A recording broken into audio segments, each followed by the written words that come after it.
In this episode of the Valor Flight Crew Podcast, we sit down with two pillars of the air medical education world, Alan Wolfe and Christian Greengrass, for a deep dive into the evolving landscape in pre-hospital training and clinical development. From adapting to the needs of today's learners to the growing impact of simulation, mentorship, and AI, this conversation explores what it takes to prepare clinicians for both ground and air medical transport.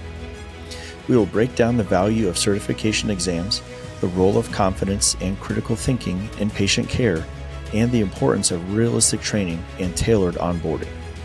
Whether you're just starting your HEMS journey or you're helping guide the next generation, this episode is packed with insight, honesty, and a forward-looking perspective on what's next in HEMS education. Thank you to our sponsors, Airbus, Copter Safety, and Metro Aviation. Welcome to the Valor Flight Crew Podcast, brought to you by Vertical Helicasts and Vertical Valor Magazine. Produced in partnership with Echo, Every Coast Helicopter Operations. The Valor Flight Crew Podcast promotes the personnel and life-saving equipment behind helicopter air ambulance services. Join hosts Mike Fadale and Blake Shrider for in-depth interviews and expert insights from air medical personnel, pilots, communication specialists, and maintenance crews who play critical roles in airborne emergency response. Line 1 accepting. Copy, line 1, gotcha, accepting. You're going to be talking to Red Feather 1 on LCEMS. Welcome back to the Valor Flight Crew Podcast. Mike Fadale here with Blake Shrider, and we are your hosts for the VFC podcast. How you doing tonight, Blake? Doing pretty good, Mike. How are you? Doing all right. It was another busy weekend at work. Definitely enjoyed the day of getting caught up on everything around the house, so that was also busy. And now we're sitting around having a great discussion tonight. Yeah, I think everybody's equally busy right now. I also had a similarly busy weekend, and I just kind of laid around today and get ready for tonight. So it's gonna be a really great episode. Well, hopefully a much deserved drink in your future here soon, and can relax after this. Right now, it's just water. Trying to hydrate. We've got a great discussion for you guys tonight. Really excited about this one. We're joined by two legends in the industry and some people that have some very valuable insight on education in HEMS. And I think that that's a very difficult topic sometimes, because I feel like education looks very different depending on what program you're with, what region you're in, what skill sets you have. And I think it can be certainly challenging to make sure that we're always on the top of our game. And so I'm really excited to be able to have some discussions with two of these people to be able to really kind of talk about their experience in the industry and how education has formed their careers for them. So without further ado, we'd love to introduce Alan Wolfe and Christian Greengrass. How are you guys? Oh, amazing. Thank you. Great to be here. Doing great. Well, we appreciate you guys joining us tonight. Just two legends in this industry, especially when it comes to educating. So if I'll go and start this off, Christian, can you go and tell us just a little bit about your background and how you got to where you're at today? Absolutely. Well, but first things first, though, that legend talk only goes to Alan, okay? You stay away from me with the legend talk. That means I'm older, okay? I haven't been doing this buddy. Accept it. Yeah, soak it in now. My kids remind me of that every day. But my name is Christian Greengrass. I'm with Care Flight in Dallas-Fort Worth. I'm our data analytics integration manager. I've been EMS now for 18 years. Oof, 18 years, goodness, goes by quick. I've been a nurse for about 8, mostly critical care. I worked in education on and off for about 10 years with EMS through nursing, and I'm currently a doctoral candidate at TCU, and my focus is on medical transport systems and education. Awesome. And a gentleman that needs no introduction, Mr. Alan Wolfe. So, for people that don't know, can you just tell us a little bit about your history and how you got to where you're at today? I know, dude. Thanks, man. Thanks for inviting me here. Name's Alan Wolfe. I've been a nurse for about 40 years, which is crazy. Just time flies when you're having fun. I know, right? God, 40 years ago, the end is near. Oh my God. But 40 years, about 33, 34 of those I've been flying. I was a staff flight nurse for probably the first 20 years, where I taking care of patients all the time in Washington, D.C. at MedStar. And in 2001, right after 9/11, I became the chief flight nurse there, and I was a clinical nurse specialist of that trauma resuscitation unit. And what that did is that it was the program there in DC at the time, it's changed just recently, but at the time, the flight nurses and the flight paramedics staffed a 6-bed trauma resuscitation unit in the hospital. So 1 week out of the 6th, you took care of patients. And it's only 6 beds, but they were all the good stuff. You know, you know what I mean? The shootings, the stabbings, the burns, all the other stuff went to the emergency room. So what it did was created an amazing learning opportunity for you to learn critical care resuscitation from these amazing doctors and residents over the course of years. In 2010, I left MedStar and I took a job at Air Methods as a regional clinical director of just the West, which is California, Nevada, and Lightning, Arizona.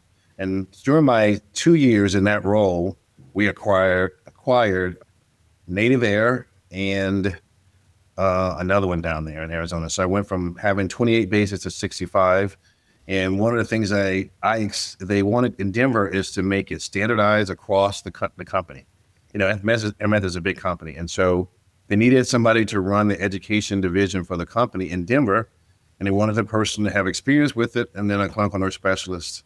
And boom, guess who's the only person that had that degree? It's like you were built for that position. Dude, exactly, dude, exactly. So put the dog in the car and boom, off from San Diego to Denver. So, and there I was director of education there for 8 years. I left Air Methods in 2020 and came over to LifeLink here in Minneapolis, Minnesota. LifeLink, my title is a senior director of education. I've been here for 5 years. That's hard to believe. It's flown by.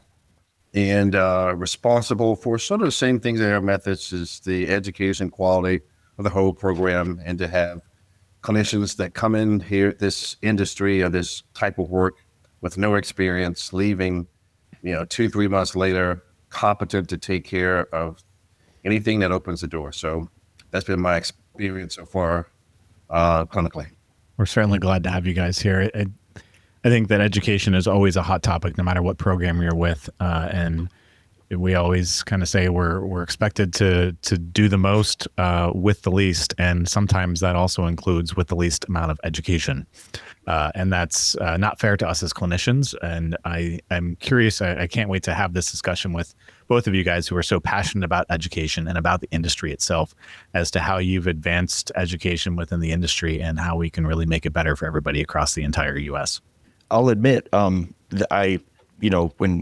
Mike and I were, as we were coming up with this podcast and, really trying to put ideas out there, and we talked about education. I think Christian, we had also kind of spun off on education, right? Because I think when I called you about this, you and I were both doing our online modules, right? The ever great, recurrent training, right? Alan Wolfe is a star on the blood administration, LVAD. I still get to see those 13 years to this day. I get to see you every year. Still. Tell you what, I can swap an LVAD over, no problem. Exactly. Appreciate you for that one, Alan. I really do. Anytime. I feel like I've missed out on some of this education somewhere along the way. I'm sure we could get it assigned to you if you wanted to go through it. I think I have enough already assigned, but maybe next week. And Christian, and I think if you remember, we were talking about this, we all know we have to go through the online education parts, right? And we know that our jobs are very important. So it's a necessary evil, as we say. So it's one of the ways that we have a broader reach to get education out to a lot of people, right? So you can do the online recordings, you can get a good module or just-in-time trainings, things like that out. It's really good. But over time, it can kind of, either lose its effectiveness, especially if it's the same clinicians that are seeing it over and over again, right? For the newer people coming on, they might be seeing it the first or second time, it sticks. So when we talk about the importance of how the education impacts our patient care and safety, Christian, what has been your experience with either those type of modules, and what have you seen? What do you do now? And what do you see kind of future with these kind of online or kind of just-in-time trainings? I think that's a great question. So, what I've seen is quite a bit of development in creative licensing, right? So we've had these LMS modules in the past where they're PowerPoint readovers. I've seen the more dynamic stuff like the inked medical videos. We've seen a lot of change to more podcasts, more audio-based learning. And I think that's really great. I think one thing that we're starting to naturally take an effect to is we're starting to adjust to the type of learners that are coming into the market nowadays. Because 20 years ago, that crowd probably could sit through a PowerPoint or read an entire book. But the crowd now, I look at a 10-second reel. You only have me 8 seconds in and I'm moving on, right? Yeah. So we have to adjust our academics to create more buy-in. One thing that we did at CareFlight that I thought was pretty interesting, which we created, was called a content creation committee, where we bring in newer clinicians who are new and we actually start involving them in the education early. So we let them be a part of the filming, we let them be a part of the script development, we let them be a part of the editing, because it allows them a multimodal approach to this content creation. I think that's the future of it. It's going to be a bit of a mix. I think as we're looking at reimbursement issues, we're looking at finance issues in the industry, I think we're going to have to get more creative with education, because some of that stuff does get pretty pricey, high fidelity simulation. So I think that this content creation, while I think in theory it's really good, you have to get more dynamic with the videos, other than just, let me just deploy this to you, Right. assign it to you, watch it. Okay, we're good. We're going to have to create more involvement with our clinicians, and as we're able to. Obviously, not every program can do that, but Right. I think that's kind of the future. That's kind of where I see it going, is a bit of a hybrid, like I said, a multimodal approach to education with these different, more diversified learners coming into our industry. And I think you really brought up a good point there with like the whole change. And I think we're at a very interesting, turning point within not just the industry, but across the world as to how people learn. And I think I still struggle with that sometimes myself, where I am very much a visual learner. So ironically enough, even though, Blake and I host this podcast, I've never been one that's able to sit down and listen to an educational podcast and learn and have it stick. Like, I learn things and I'm like, man, that's really interesting, but I have to go back and actually look it up, or have that diagram or design or equipment or skill in front of me in order to be able to learn that. And I need that interaction, that back and forth to happen. Right. So I find it very interesting in education these days, just seeing how we're evolving and still being able to capture all of those audiences, because I know that I learn very different from a lot of other people that are out there. Yeah, absolutely. Alan, will we see some reels from you? Some Instagram reels coming out? No, I love reels. I'm addicted to them. I ain't gonna lie. I can sit and watch Instagram for hours of just trash. Yeah, Absolutely. So I can easily see why, when you said that, Christian, I thought, man, what a good idea if you had nothing but TikTok-like videos to get every point across, because you remember the reel. So I think that's pretty good. I can remember hearing, and Blake may remember this. I used to say it at Air Methods in the beginning. I think I used to say, "What you hear, you forget. What you see, you forget. Remember, you forget something. Hear, see, and do. The do part is the things. When you do things, you start to remember them. So I understand that when you hear something, I think I heard that before. When you see something, you're like, I saw that, but when you do it, you really sticks to you. So I think just-in-time training, along with the short-term creative stuff that Christian mentioned, has a place, and maybe it's specific with procedures. I can remember using just-in-time training, and it was like an hour. Mm-hmm. That's too long. Yeah. And it would be. I can remember way back the crew was getting ready to do an Abiomed transport, or assisted by trying to transport, and they hadn't had it before. And so I said, "Oh, look at this module real quick online." But the module was an hour. Right. So you're right. We have to think of better ways to be quicker that fit today's student, because that back then doesn't work today. And I think those little caveats that you mentioned, Christian, are perfect. Well, it's interesting. So for my software company on the side, I was doing a little market research, and a number that came up that was just blew my mind. It was, how much time do I have to hold on to a customer's attention on an advertisement. So in 2014, it was about 32 seconds. I don't remember the exact number. 2024, you have 8 seconds to latch onto someone's attention, to keep them on the video. 8 seconds, that's it. And that's where, creators like Mr. Beast and others will use a hook within the first 5 seconds to grab onto you, pull you into the video so you stick around for the rest of it. So I think that that's another piece of it too, is how we advertise the education. In the first minute of that recording or video, we have to grab their attention and pull them in. Well, I remember, and for my time with the ADM program, with Air Methods, when Alan and all the education team, everybody, you would start off with these videos, so you would get your initial NDOC, you would do regional training, and then you would do annual in-person simulation training, and then it would grow each year to something more, and then the modules kept getting so much better and better to where Alan, you like I said, you're the blood administration and LVAD broken down into smaller parts or smaller modules. That's very true. It keeps you focused enough to keep you in, but it's broken up into this is section 1 and it was 10 minutes, brief overview stuff. So that I know for me, Mike, I'm a visual person as well. I like to see it, but I can take a couple notes and then I get to the next one and I kind of remember it. And then also what I did was when some of those kind of higher acuity skills or the videos that I could watch, it would really coincide with the time that I would see it, watch it, and then I would get to go and do it at the lab, which I think was a really big, huge benefit for me up and coming in this industry.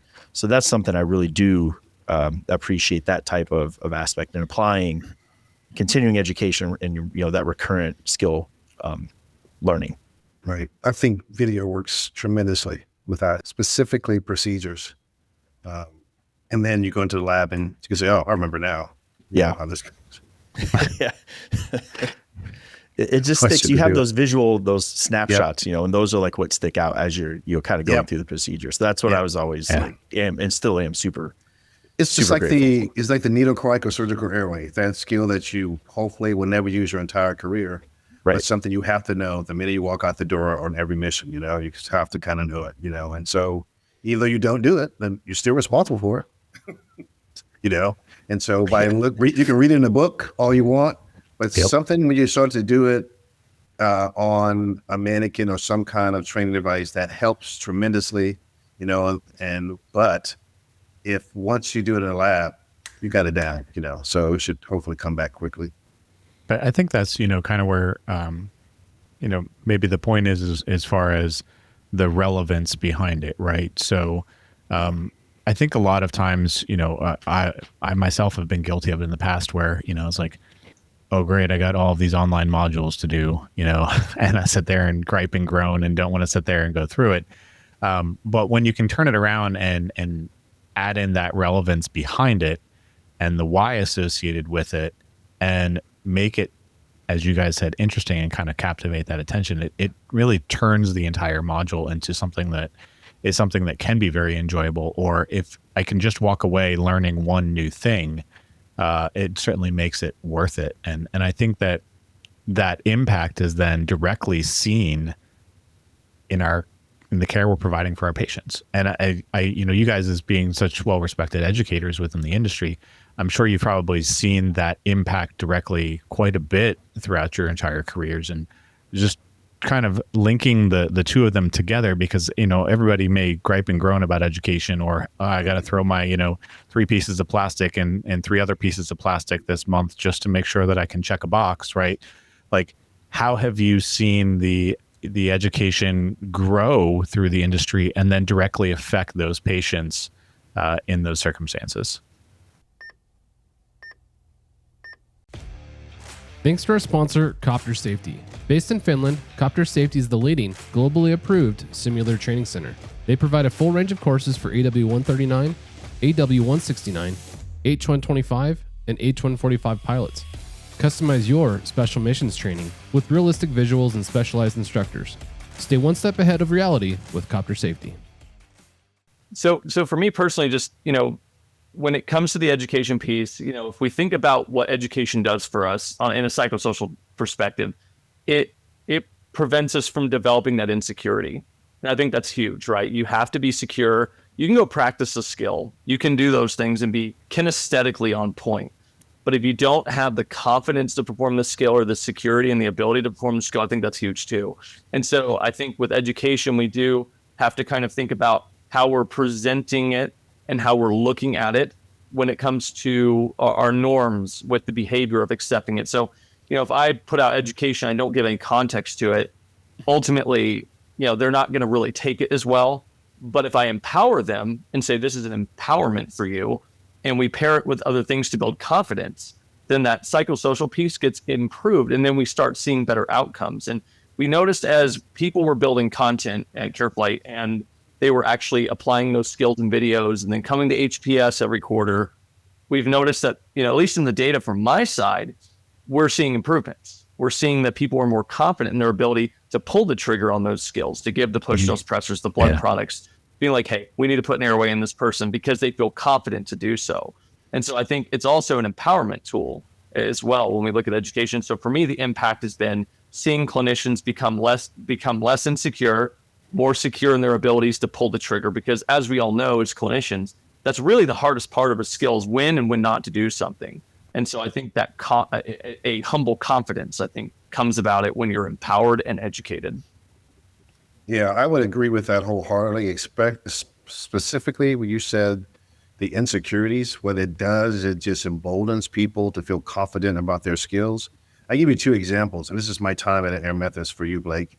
And it's like when we at Air Methods, we had many people at the time to come through new hire orientation. And one of the skills that we did in those first 3-4 days of new hire was a cadaver lab, where people learn surgical airway, intubation, the whole thing, everything you could do.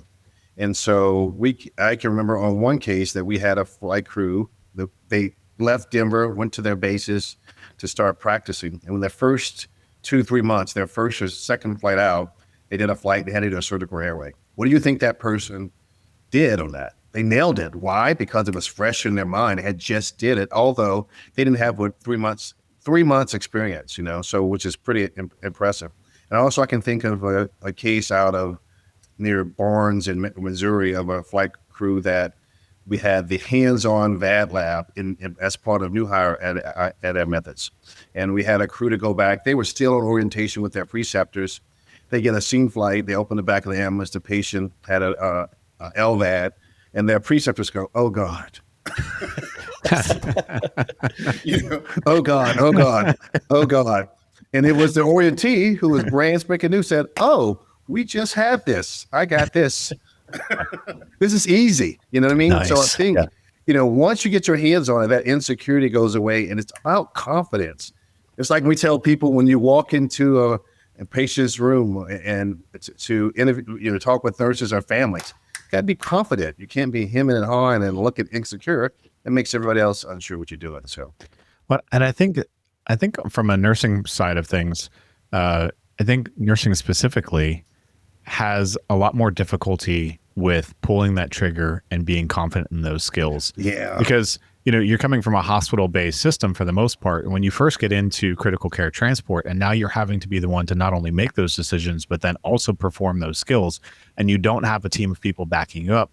I think from the paramedic side of things, you guys are used to that. You guys have that background and that knowledge and that confidence and that ability to do those skills and be like, all right, I got to trust my gut on this. And this is, we're doing it. But I think nursing struggles with that a lot when they come into the critical care transport world and how to make those decisions and feel confident in making those decisions. And so I think that skill portion of that, being able to practice that, get the hands on, really is paramount in making them feel more, number one, empowered, but also number two, confident in what they're doing. To add on to that, I think that goes back to the age-old question we have in education is, how do I teach critical thinking? How do I do that? It's not linear. That's the thing. Critical thinking is not a linear thing. And I think that's a big piece of it. Now, when I started EMS, I will say compared to everyone here, not too long ago, this was like 2008. And, my preceptors were different then. It was a much more punitive environment. It was much more, well, you better swim or you're going to sink. And while I get standards have to be upheld, because I'm one of those people, like if I'm FTOing you on the aircraft in Dallas and we're doing 6 flights in 24 hours, we have to meet the standard. And that's just how it is. Like, I'm not going to lower my standard, but at the same time, I'm going to have to support you. I'm going to have to give you the support you need. And I think education's a big part of that. It's kind of on the back end, like a subconscious type support, saying like, hey, I'm giving you the tools in your toolbox to make you more competent, which provides that positive feedback loop. And then we're feedback looping confidence and efficacy, which builds critical thinking. And I think that's a big piece. That's why I think it's so important. That's why I emphasize it so much. I think that really leads me into that next point, Christian, like spot on, right to that. When we talk about educating, some of the differences between when you start out working ground EMS and then you transition into air medical transport. I mean, I can say for my ground experience, I spent about 7 years on the road before I started flying. And it was a big change for me. I mean, I went from, 25 CEs, 30 CEs that I had to, keep up every year to like 100, at the minimum. But then it's not only just that, but like you said, Christian, how do you teach that critical thinking? And, I've been born and raised in a very busy EMS system, and then transitioning into air medical transport to an equally busy air medical transport program. It was a big shock, and trying to decipher the education, not only, the opening NDOC, for when you first go through. I'm very appreciative that I got to, I'm so humbled that I was educated a lot by Mr. Alan Wolfe. There's so many things that still stick with me, but Alan, would you be able to kind of tell us maybe your experience that you had even starting from, if you've done ground transports up into the air medical, and vice versa? How does that education just really differ and really help our air medical clinicians get to that next level? I was ICU nurse and didn't have ED experience per se. I didn't work in an ED. So what I did when I worked full time as a critical care nurse in the CVICU, I picked CVICU. You know why? Because I figured they always do it with all the drugs. Every one of those drugs they're always using, and plus there's a lot of autonomy in the CVICU where you just go by protocol. You're just doing a lot of stuff. So I figured if I knew advanced hemodynamics and drugs, that would prepare me. And then I had the side job, my side hustle. I worked agency at a level 1 facility in the District of Columbia, BC. And back then in the 90s, it was the crack wars. That's where everybody went. So I worked agency as a part-time employee there. And you would see everything. And I would say, when Christian and I talks about equity and diversity and inclusion, that topic. You talk about inequities in healthcare, you go to a inner city hospital where most of the violence or rough stuff go to, you see the inequities pretty crazy. I would see patients that walk in with all of the stuff that you read about in magazines, or somebody walk in and they have, shortness, looks like 15-year-old slight shortness of breath, and you walk in and they would have a spontaneous collapse pneumo. So there's things I learned from the ED piece with the critical care piece that led me to the flight piece, that I thought that made me a stronger nurse. So both those things helped tremendously. As far as the education piece, is that it's tough. It's tough because you have to be sort of a little expert, a subject matter expert in everything. What makes it scary when people think you know everything. You just don't know everything. And that's why education is so important.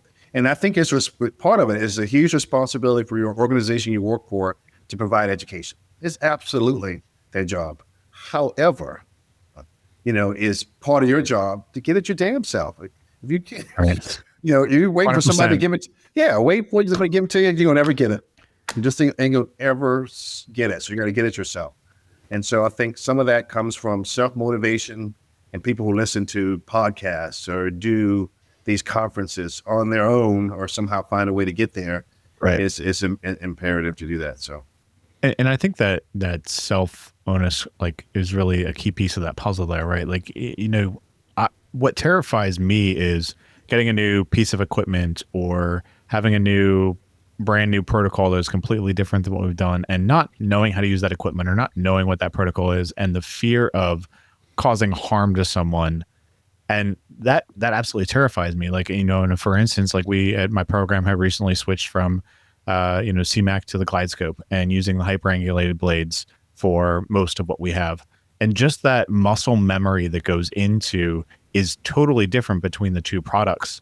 And it terrified the heck out of me to the point where I'm in there dropping airways on a regular basis till I get that muscle memory going. And I can do this without having because I find it a lot of times now when I'm teaching that skill to new orientees that they're reverting back to all of those DL processes and muscle memory that they have and kind of combining the two of them. And so, we talk about going through the education side of things, like that self-awareness that you need to learn those skills and then seeking out that ability to be able to perform them and practice. It's the old adage of don't practice until you get it right, practice until you can't get it wrong. And that's a combination of the individual provider and the education that's also provided. I think it comes down to two words: confident humility. Absolutely. Yeah. Every time you have to have, and I think that's part of the hiring process too. And that's why you have to look for not just someone necessarily who's the most skilled, but really someone who can accept that constructive criticism and who can learn from mistakes, than someone who's going to make excuses or whatever the case may be, but someone who's willing to take that on. Because I think you're right. I think Alan's absolutely right. I love the way you put it. That's exactly how it goes in my head. I think that there has to be some self-motivation. That's why, like, for example, where I work at, when we have our hiring boards for our air crews and even for our ground crews too, there is that personality piece that has a huge weight to it. Like, you have to be that person who clearly is willing to accept the challenge and be able to do so in a way that's constructive. Right. And I'll ask something to Michael. You said, I'll give an example. Remember when the Hamilton T1, it hits the scene and all of us had other types of events. And so that one is so different. And so even if you have that initial training of the T1 and then the verbiage is different, it's stressful as hell. And you go through the training, you still don't know it. Even to this day, I go, I don't know what's going on here.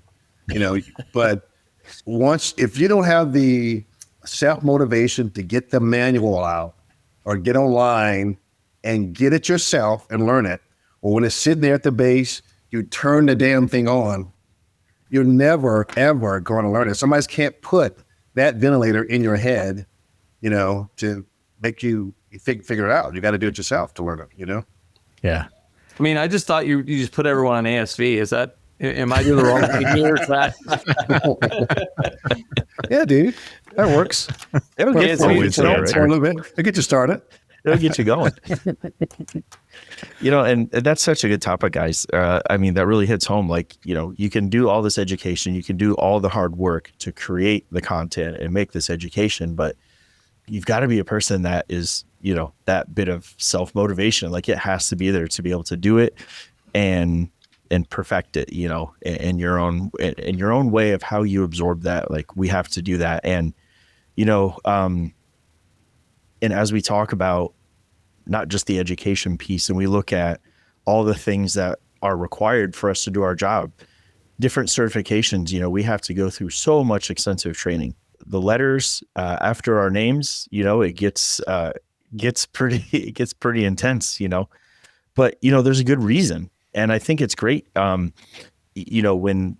the last, I think, hiring that, we did, we had a lot of people that had, only ever worked ground, but had already come into it with their FPC, people that were taking review courses and doing the prep work, doing the things to take and pass that exam without ever setting foot in an aircraft. Maybe they did a ride time or so.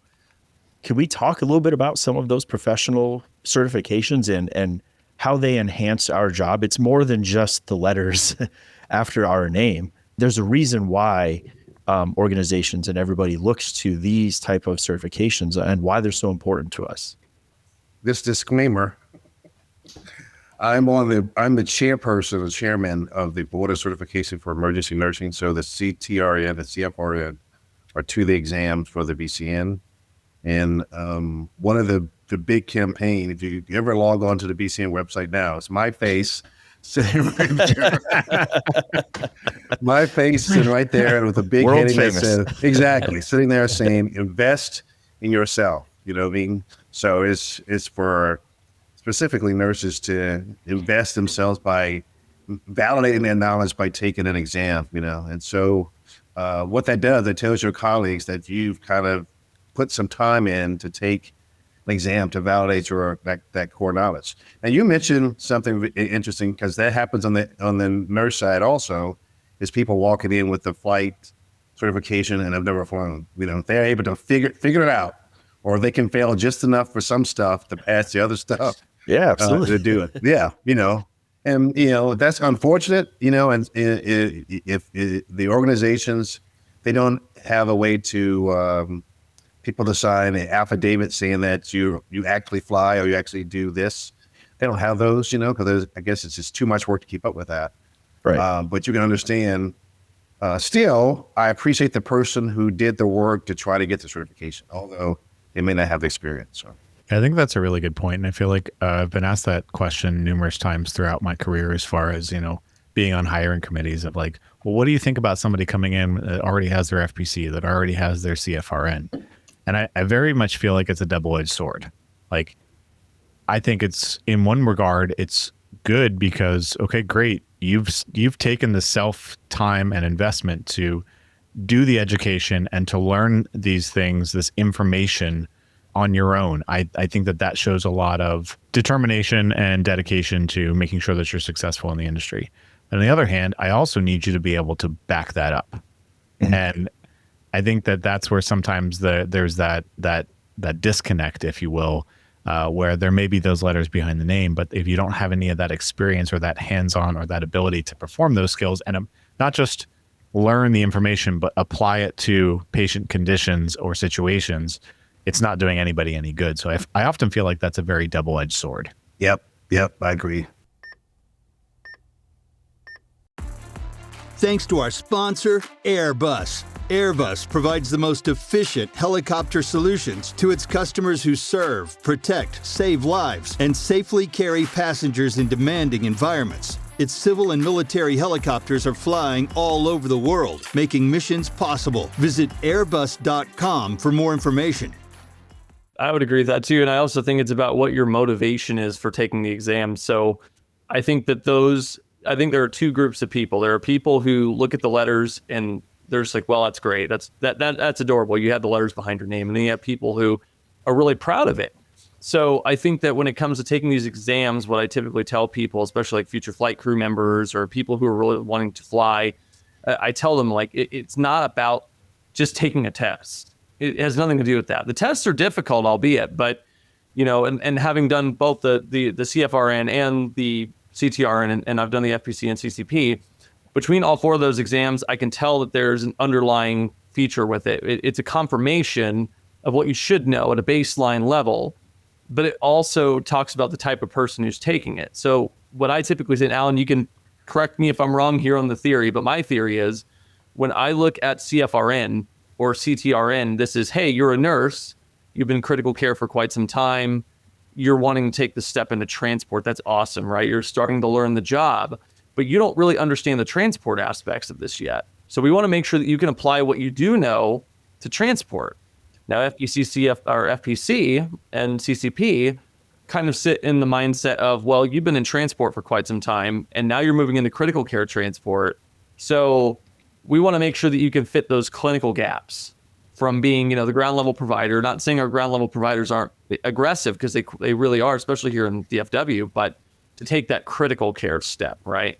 So I think that every test has its underlying reasons and rationale for why.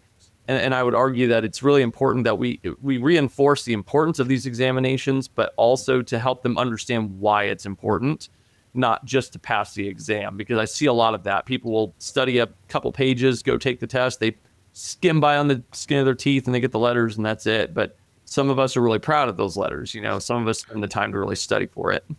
But that just goes back to that whole critical thinking, you know, topic that you were discussing before, Christian. And it's like, you know, sometimes it's very difficult to teach, or you can't teach in some cases, critical thinking skills, right? And so it's not just about knowing the information, it's about also being able to apply it and to adjust it specifically to what your patient needs in that particular moment. And, you know, it's one of the things that like I'll never forget an interview question that was asked of me when I interviewed at it's actually the program that I'm currently with, but it was the first time that I interviewed for that program. And the chief flight nurse looked at me, and we were going through the standard interview questions.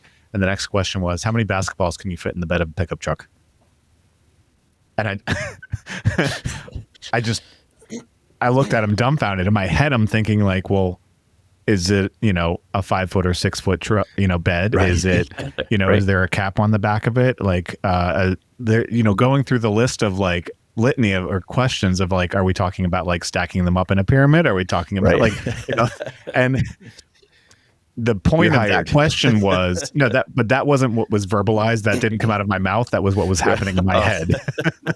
And so not that it, you know, was a reason I did not get the job the first time I applied, but you know, it was that whole, like, they're trying to see, do we have to teach this person how to critically think, or can they already do that and we can help them apply these concepts in different ways?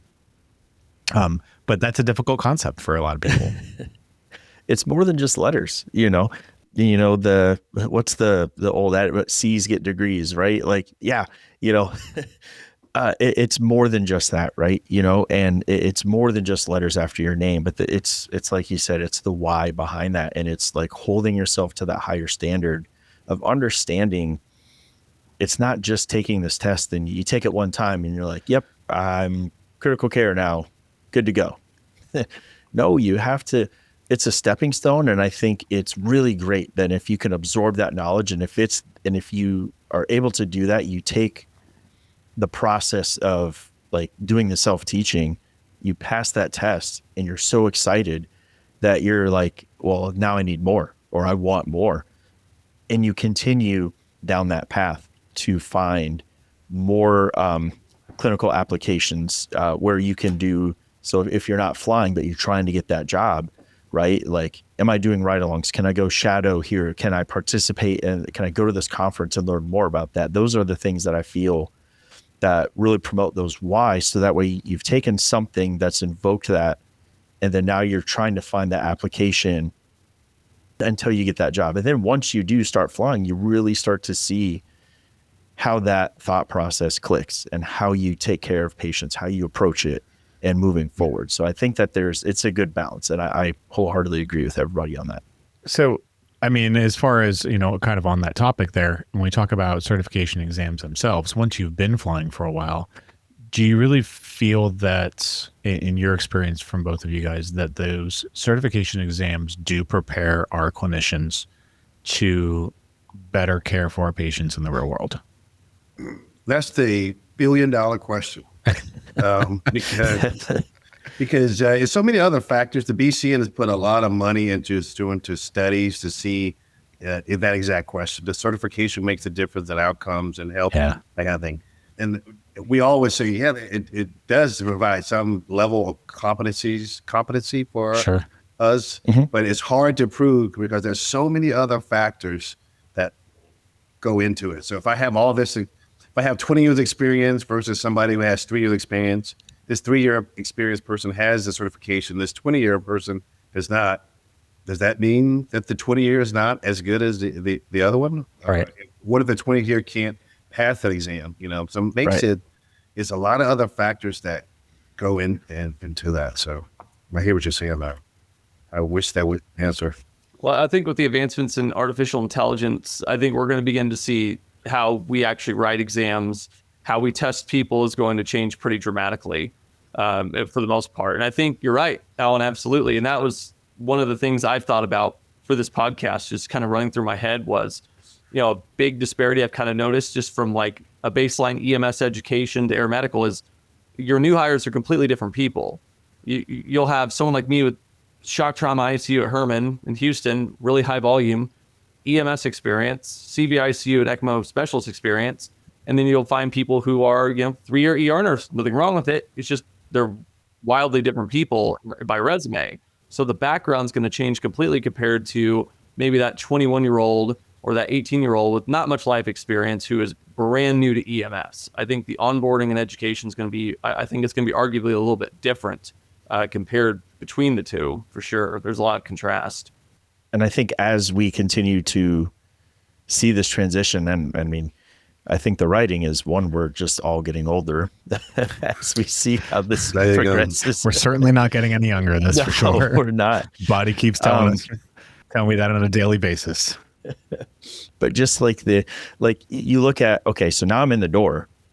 So you get that job, right? Whether you've got the minimum requirements, like, I mean, I just had somebody asking me today, what's the minimum requirements to fly? All right, 3 to 5 years, usually minimum, depends on where you go. But that can be vastly different depending on where you worked. 5 years somewhere where you did, 1,000 calls a year versus 3 years where you've done, 50,000 calls, is a very vast difference. And then as you go, depending on where you work, we constantly have to maintain our CEs, right? So we take these certification exams and we do all these things to maintain our licensures. And then the role of the CEs, they keep growing and they keep getting more and more. Alan, are you able to explain a little bit on either like why they're continuing to keep growing and why we're extending, those out further? The CEs mainly for these certifications, especially the nursing one, I'm sure the FPC is the same. And I think you mentioned it earlier, is 100 CEs. Even for an AACN, which is the critical care one, it's 100 CEs, and it's based on, they look at different facets of, they look at different parts of healthcare, what you should take, where others look at, as long as you hit this number. And even states realize it, your state licensure. I know here in Minnesota, and then I lived in California, the same thing, and Colorado.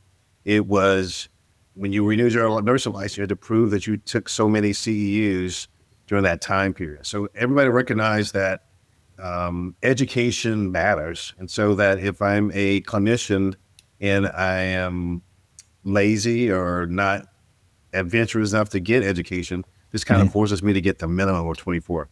I think the 100, it just means that when you're with a certification, expectation is higher. It's like being wealthy. You're wealthy, you got to pay more taxes. Let's be realistic, right? And so the same thing with this, the expectation is higher for you to have it and maintain these CEUs, to have the CFRN and FPC and those kind of things. So that's the way I look at it.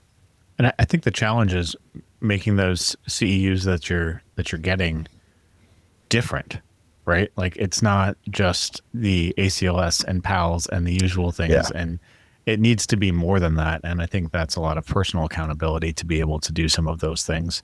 But it's about broadening those horizons and making sure that, you're continuing to get the education and the skills and practices that you're expected to be able to perform. I would agree. I think some of it's like, especially on the organizational level, when it comes to like continuing education, I think as we move forward in the future with more advanced technologies and availability to do so, instead of having to do all the manual legwork, more of a dynamic approach to the individual. So, we have different competencies and people perform at different competencies. Some people are stronger than others. Like, for example, like an LVAD, Alan would probably kick my butt at that for sure. I look at the LVAD and I'm like, okay, but, I'm not an expert by any means. So I think ultimately the training, while the baseline competency is still the same, but making the adjustments to fill the gaps are going to be changing over time. And I think that's a real labor intensive part of education. Something I found at the first program I was an educator at in Houston was learning the different clinicians and how we can adjust their continuing education to where it helps fill their own personal gaps, not just, their own performance gaps, not just getting a broad paint stroke and just going across the entire organization and saying like, yep, right, you're just going to do this. That's all you're going to do, because everyone has different competency levels. I think too, like you said, Mike, making it relevant, like making it really applicable. And then like when you watch, I think, for example, the National Registry, your CEs are split into categories as well to make sure that you're meeting that standard that they're looking for. So that I'm definitely appreciative of. I just think that, as we talk about this, as we're seeing more and more CEs required, I think, Alan, like you said, it's also making sure that we are maintaining our skills, our confidence, and making sure that we are meeting that standard that's set out there. So I think that it is very important, although it is labor intensive, but there's a reason. But I think that's a big part of the challenge for especially people like you, Alan and Christian, in your roles, is that when you have people that come into your particular organizations, it's a wide variety of experience and exposure that they have coming into those roles. And whether this is their first role or this is the 10th time they've been in this kind of a role. So it's probably, I'm sure, a very difficult task for each of you to be able to tailor those orientation processes for those new hires to really fit the needs that are especially prevalent for them. Talking about how the initial onboarding for new hires goes, I was wondering if you guys can kind of talk about the generalized structure that you've seen with a lot of flight programs out there, and if you think that that's one that typically works for our new clinicians or one that certainly needs to be modified. I'll take the first stab at this one. That's the toughest question, the toughest thing ever.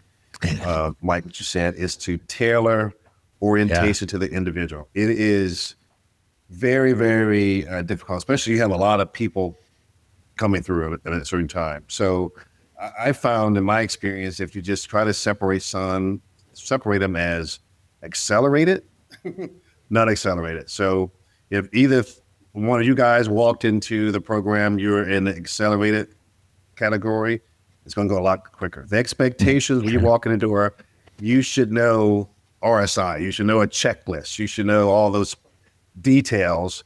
What I'm doing, if you're accelerated, is validating you know it and moving forward.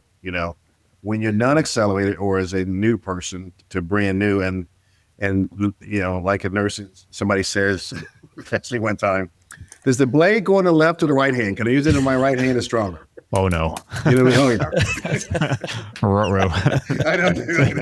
I know. Can I use my right hand? It's going to be a while. Exactly. Those are the non-accelerated, and you got to put everybody else a little slower and just get the details of understanding why you're doing each one of those things, where people who are accelerated just have some flight experience or really great EMS experience can really move through this. And that's the tough thing, is determining who fits that category. But ideally, if individually, everybody could have their own plan that goes there. That is fantastic. I can't do it. I figure that the work is very labor intensive to do. We've even at methods, and even here, if you do an exam, we've done exams and put it in categories. You got ventilation or trauma, or these different categories of the questions, and then you look to see how they did in each one of them. That helps per se, and then you can give them obviously online learning, whether it's FlightBridge or FoamFrat or wherever, to supplement that gap. But to get down to dirty to all the details, just say if I didn't do well, I did a 50, 60% in every one of those. That's the whole thing, Yeah. That's everything. That's a lot. And I feel like no matter what, level you're coming in at, whether you're an experienced flight provider or whether you're new to the flight industry, you're still learning the specifics of that particular organization that you're going to be working at. And one way or another, it's like drinking from a fire hose. Yeah. You're still going to have a ton to learn. It's just which fire hose are you drinking from at that particular time? Right. Exactly. I think too, it's just, I think RSI. I can remember with my time, I say our methods a lot because there were so many people coming through there. There was that 10 years, so many hundreds of people coming through there every year, of new people. And it will have experience from other flight programs, Right. And I should tell people when they come in and we'll be doing surgical airway or something, and somebody would say to me, well, is a PHI, that's how we do it. And I would just take a deep breath and go, God, please. There is no other phrase in this world that I hate more than, well, at this and such and such place, we did it this way. I know, dude. I know. And I would say, I appreciate it, but I just don't care. I don't. I don't care. I love your honesty with that. Because every organization has a way they want it done. Right. They just do, And so absolutely. It's important for the clinician just to listen to how the new place does it, because that's what they want it done. They don't care about, back at PHI, this is how we do it. I don't care. I don't. Yeah. I got to get you through this. That's it. We're not changing 165 bases just because you walked in and say, that's how PHI does it. It ain't going to happen. Alan, I just need you to walk around with me if I precept someone and I just let you translate for me. I think I'm too nice sometimes. I'm just like, oh, that's delightful. Okay, thank you for that. But in my head, I'm saying exactly what you're saying. Right. Yeah. Exactly. I think we've all easily said that in our heads. I think Alan's just straight up, thanks. I don't care. Yep. Here's what you got. Thank you to our sponsor, Metro Aviation. Metro Aviation, the world's largest family-owned air medical operator, offers comprehensive aircraft services with 140 plus aircraft in over 25 states. The Completion Center installs medical and law enforcement kits and avionics, serving diverse aviation needs including offshore, utility, VIP, and corporate sectors. Yep. And I even see that here. When I came to LifeLink, I said to them, I am going to say one time at Air Methods, and I said, I'm going to try not to ever say that, because it's tough. Right. When you come in from somewhere else, you're used to doing it, like, why are you doing that? Sure. So I try to hopefully never say that. If I do, I go, I make an announcement. I'm going to say what I said I'm going to say. Well, hey, at least you're consistent. Hey, dude, exactly. Consistency is key. Exactly.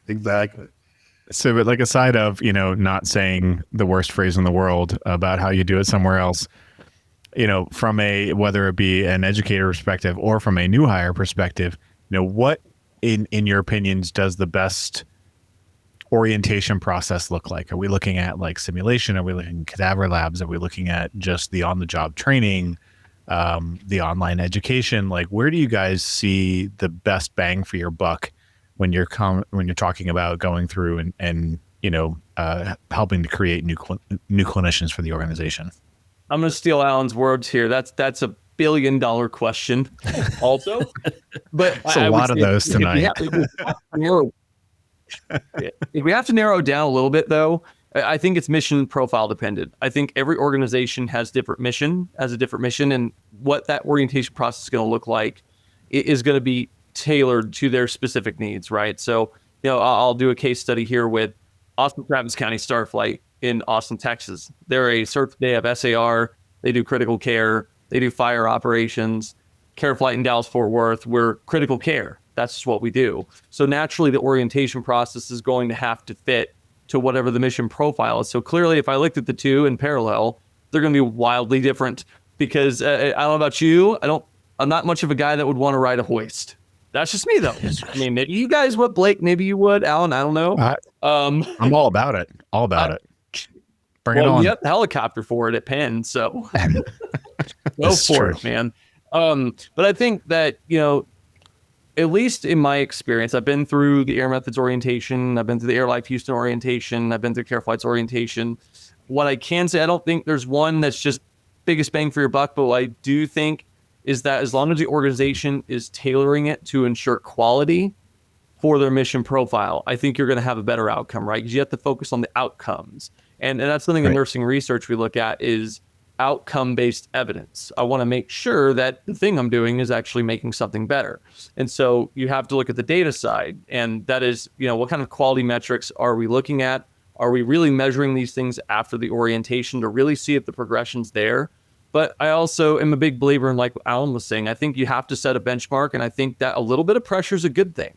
At Care Flight, they were pretty honest with us. They're like, hey, listen, this is an orientation process. However, we also have to watch out for our patients that we care for too. So if you're really not meeting the standard, we're going to give you every tool in the toolbox to be able to do so. But if this doesn't work, we may have to think about doing something else. And I think a little bit of pressure is good. It's that eustress that not everyone likes to use that word, but I like that term. It's eustress. I feel like, having my clinical process manager at Care Flight saying it's not always a guarantee pushed me to become better. It pushed my behavior. It drove me to being more motivated. And they hire based on personality. So they hired all of us in my group to be more in that mentality to where that pressure would be good for us, that drives us to study and be better and be successful in that orientation process. So I think it really comes down to that. There's really no one single answer, but I think as long as the outcomes are looked at very closely through well collected data, and ensuring that you're using your mission profile as that guidance, I think is the best way. And just in my hot sports opinion. Yep. I would tag on that to say that you can't improve what you can't measure, so data goes a long way in education. They're married. You cannot do education without data. You just can't. You're just doing, when James tells you need to do this scenario, critical care, adult, peds, OB, that's just a broad picture. It's your job to take data from your own program, to plug in that to fix your own problems. Each one of us as educators should know what your top 5 or top 10 clinical problems are, and so you apply the problems of your organization, and then so you have new people coming in, you make sure when they roll in the door, you apply those issues to them so that when they get out there, they kind of blend in and help and alleviate the problem. I think simulation is huge. Simulation won't go away. Obviously VR has a little role, virtual reality have a little role. I think simulation is more details. VR, you can't get a lot of details in VR, but you can get definitely critical thinking, but simulation, I think is key. Now, I think I would be great if most of the country or programs could move to simulation that involving just maybe starting with a mock ambulance, either the one that you purchase or create one you own where you have cameras and able to create scenarios. That definitely helps nurses. It's a bread and butter for the paramedics.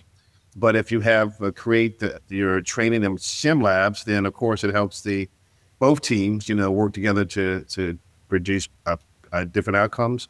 And so, and if everybody could then move toward either that, the next step is a heli, a stationary or one that even has motion, like Case Western or even West Virginia has one. It has a little some fake motion in it. It has cameras going, TVs by the window, but anything like that that puts somebody in that environment just adds to the ability to use simulated missions for flights. Here in the Midwest, in December, January, February are our worst months. One for flight volume. Flight volume is down dramatically, but it also is the coldest, when it's below zero. And so we have to find ways to keep people who come into the organization during that time sharp, because the longer you stay on orientation, the more likely you are to fail. And so we want people to come in at any time of the year to be more productive, to make it to a certain point, to be second seat, full-fledged crew members. And the only way we can do that is high fidelity, intense simulation during that time, so that they don't forget any skills during that time period. So I think that's the way to go. And I think that brings up such a huge point in not only how we do education now, but really the future of how we can really keep our skills great, our clinical assessments really on point, is by doing these really high fidelity simulations. Because it is that simulation, we can make mistakes, we can do it, and we don't hurt anybody, right? Maybe our pride, maybe if we don't do well in something, and it's all something that we learn from, and I've seen over the last 5 years, just the increase in just the simulations that we get at our annual training. I mean, the scenarios we get are we always say they're impossible. They tell us they're real scenarios. And anymore, you know what? They're right. They're probably most likely not only a real scenario, and then also the outcome, unfortunately, could have been something that a crew encountered, and it's not that anybody does anything wrong. Sometimes, patients don't follow guidelines or protocols, they can just be so sick that no matter what you do, some things aren't just going to work out. So when we talk about the Halo skills or this really intense training, Alan, it really kind of drives that home, because it helps us, like that one snapshot, that one thing that will just stick out in your mind. It might be a year or so down the road, but you'll remember that in that simulation training that,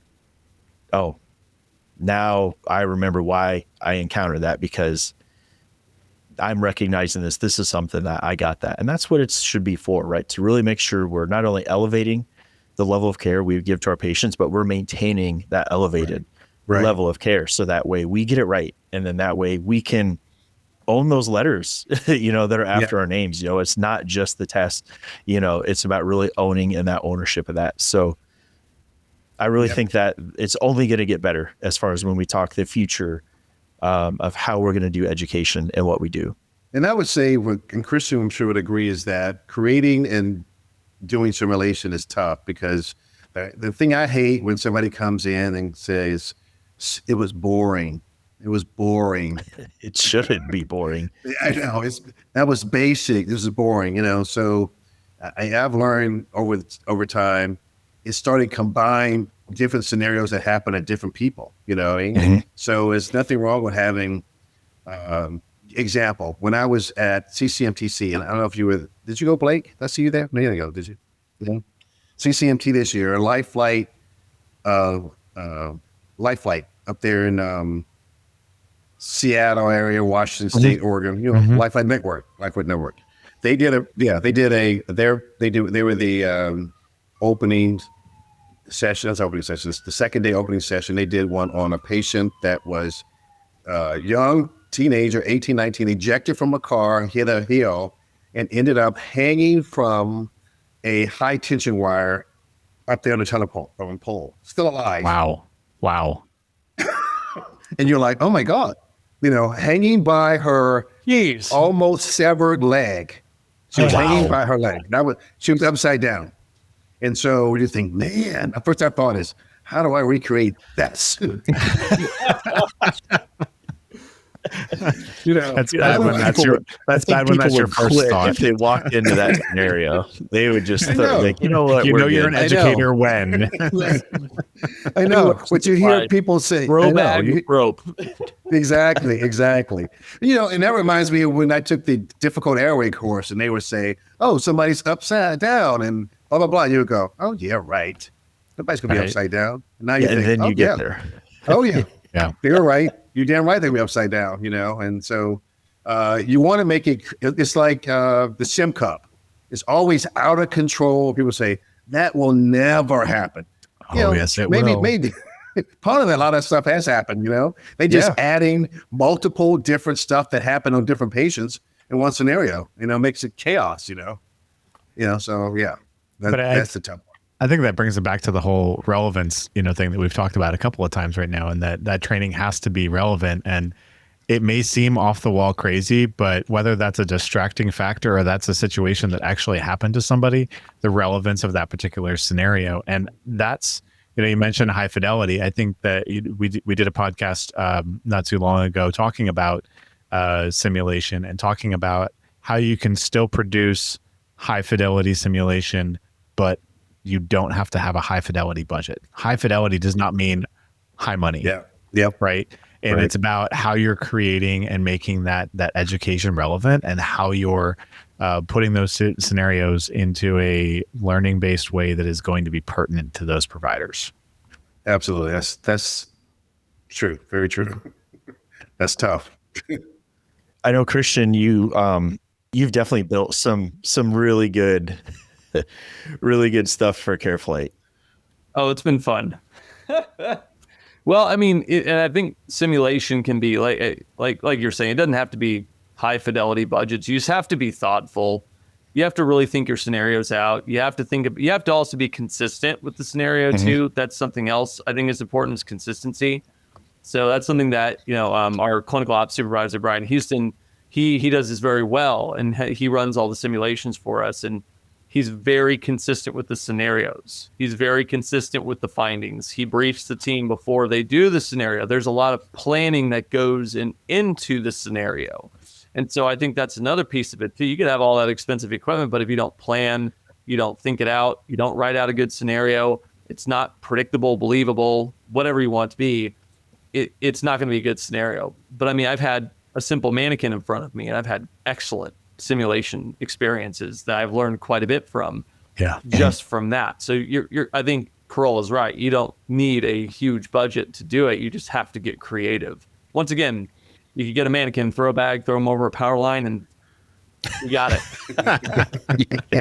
He's already got this planned out for you, Alan. Exactly. Oh, man. Exactly. Oh. Those power lines that go along Grand Prairie there. I don't know. Here's a turning. It's a full-time job to really, make sure that you're training and the simulation and the recurrent education. And you see it in so many organizations that some people, that's their sole job is to just do the continuing education and continue to come up with it. And not even just to check boxes, because anybody can do that, but to really make sure that you get something out of it. And Alan, when you said you've had people say like, oh man, that was boring. Man, I can tell you right now, every year at CIMEX, it's a 2-day event. And after the first day, my head hurts like 9 hours of 8 scenarios, an hour each of just the most, they're not impossible. They are not, they're straightforward.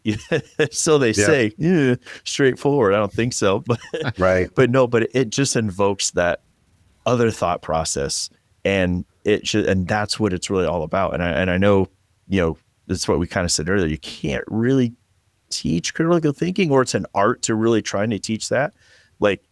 But we're trying to give people the tools to invoke that part of the critical thinking process and to continue that going. And so, I'll tell you, when they first brought it out, I didn't like it. I didn't like feeling stupid, but I really did leave with a lot of respect for it. And then each year it just gets better and better. It gets harder and harder, but for a reason. So that's my personal experience with it. And I think it's only going to continue to grow, especially with people like Alan and Christian out there throwing people on power lines. Absolutely. Or mannequins, I should say. Mannequins, not people. Not people. Thanks for joining us for this episode of the Valor Flight Crew Podcast. Don't forget to like and subscribe to hear more stories that promote the personnel and equipment behind the missions in public safety aviation. Lastly, stand by for a message from our sponsors. Thank you to our sponsor, Metro Aviation. Metro Aviation, the world's largest family-owned aeromedical operator, offers comprehensive aircraft services with 140 plus aircraft in over 25 states. The Completion Center installs medical and law enforcement kits and avionics, serving diverse aviation needs including offshore, utility, VIP, and corporate sectors. Thanks to our sponsor, Copter Safety. Based in Finland, Copter Safety is the leading, globally approved simulator training center. They provide a full range of courses for AW139, AW169, H125, and H145 pilots. Customize your special missions training with realistic visuals and specialized instructors. Stay one step ahead of reality with Copter Safety. Thanks to our sponsor, Airbus. Airbus provides the most efficient helicopter solutions to its customers who serve, protect, save lives, and safely carry passengers in demanding environments. Its civil and military helicopters are flying all over the world, making missions possible. Visit airbus.com for more information. Thanks for tuning in to this episode of the Valor Flight Crew Podcast. A big thanks to Alan Wolfe and Christian Greengrass for sharing their insight, experience, and their passion for advancing HEMS education. As we heard today, preparing the next generation of clinicians isn't just about textbooks and certifications. It's about building confidence, fostering critical thinking, and creating realistic and relevant training environments. Whether it's through mentorship, simulation, or embracing new technologies like artificial intelligence, the path forward in air medical clinical education is all about adapting and evolving. If you haven't already, head on over to www.echoflightcrew.org to learn more about the teams and programs that support this community, and be sure to follow the podcast so you don't miss upcoming episodes. Thanks for listening, and we'll catch you next time on the Valor Flight Crew Podcast, where we continue to highlight the people and stories that make this industry great.